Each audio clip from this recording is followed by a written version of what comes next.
جی بسم اللہ الرحمن الرحیم۔ قاعدہ نمبر 9 اتحر استاقل کا قاعدہ، ٹھیک ہے۔ باب تفاعل، باب اور تفاعل، ٹھیک ہے، کہ فا کلمے کے مقابلے میں جب تا، سا، جیم، دال، زال، را، رونی، زا، سین، شین، صاد، ضاد، طا یا ظا میں سے کوئی حرف آئے، بات آئی سمجھ میں؟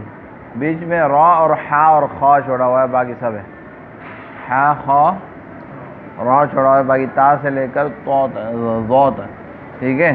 دیکھو تا، سا، جیم، حا، خا چھوڑا ہوا ہے، دال، زال، را چھوڑ دیا، زا، سین، شین، صاد، ضاد، طا، ظا میں سے کوئی حرف آئے تو تائے تفاعل اور تفاعل کو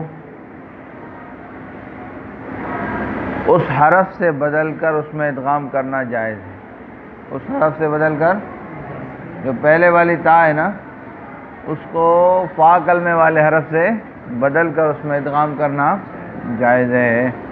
جیسے تطہر، یہ باب تفاعل ہے نا، اس میں تا کو طا سے بدل کر طا کو طا میں ادغام کیا، ٹھیک ہے۔ تو اب شروع والی طا ہو گئی مشدد، کیا ہوگی؟ اور مشدد سے ابتدا ممکن نہیں ہے، آئی بات سمجھ میں؟ تو حمزہ وصلی شروع میں لے کر آئے تو کیا ہو گیا؟ اتطہر، کیا ہو گیا؟ ہاں،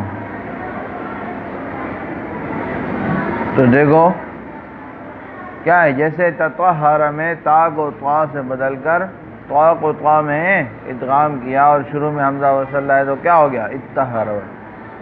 اور تثاقل، اس میں جو تا ہے نا شروع میں، اس کو سا کریں گے، اس کو کیا کریں گے؟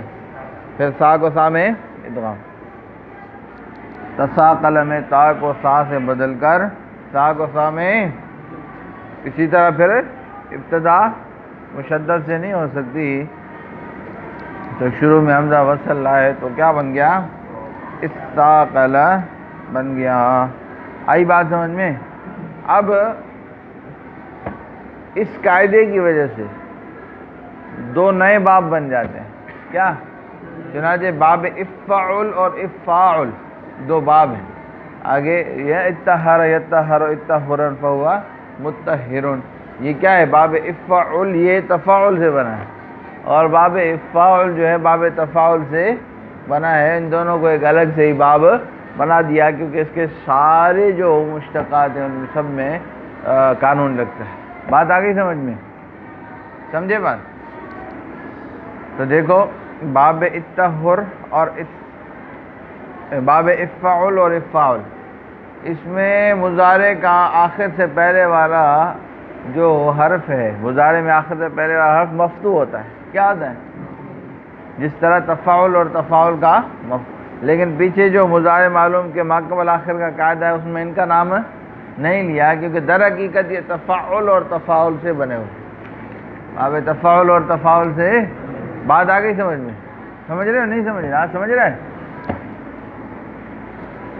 دوبارہ دیکھو، باب تفاعل اور تفاعل کے فا کلمے کے مقابلے میں جب تا، سا، جیم، دال، زال، زا، سین، شین، صاد، ضاد، طا یا ظا میں سے کوئی حرف آئے تو تفاعل اور تفاعل کو، تو تائے تفاعل اور تفاعل کو اس حرف سے بدل کر، یعنی کون سے حرف سے؟ جو فا کلمے کے مقابلے میں، اس میں ادغام کرنا جائز ہے۔ جیسے تطہر میں تا کو طا سے بدل کر طا کو طا میں ادغام کیا، اب مشدد شروع میں آ گیا تو حمزہ وصل لے کر آئے تو اتطہر بن گیا۔